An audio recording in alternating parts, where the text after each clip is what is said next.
It's at this time of year, is it not, that we all think about holidays, day outs, that sort of thing, a time to relax, if you can afford it, of course. Many people are struggling, their budgets are very tight, but as I often say here on the show, just a change of scenery, even a different bus ride, a different way round home can change your mood, lift everything. The Royals are truly no different, they do work hard despite what people suggest. When we don't see them in public, they're very much now in the Zoom world of giving calls to their charities, encouragement, telephone calls, stuff like that. But now, at this particular time of year, is really what they call the Balmoral month for senior members of the British monarchy. This was normally the time of the year at the request of our late and wonderful monarch of 70 years, Queen Elizabeth, where she would personally invite you up to spend a few days so that she could talk through any problems that you had and, more importantly, what you had planned ahead and how things were going.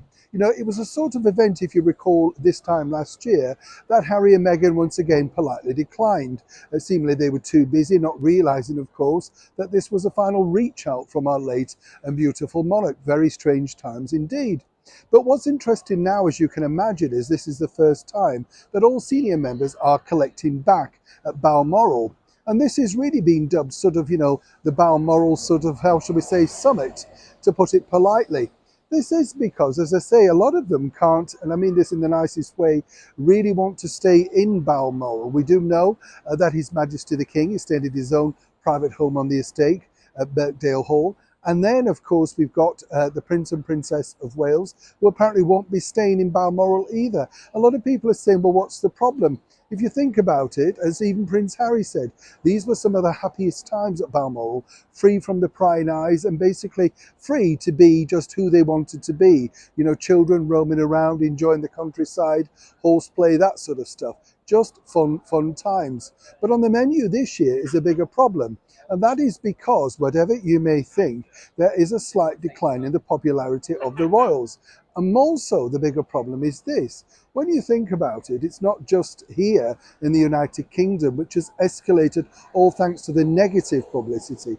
Despite what anybody says, a lot of it is labelled at the ex-royals, Harry and Meghan. They've created untold disaster, particularly for the Republicans, who are very keen to see them wiped off.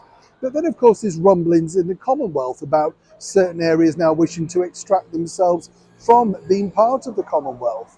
Now, the idea really is that King Charles, alongside Queen Camilla, will get together with senior members to see exactly how best to appease people, to go out there and meet their public on a more personal basis. I've been told from a very good source that one of the ideas that they really look towards is a very inventive king, albeit for a very short time. And that was King Edward VII. He was very clever at, shall we say, the media, particularly at the very start of the movie media world. He knew about being seen, knew about being pictured, and more importantly, getting out there and being a royal. He virtually invented the royal walkabout.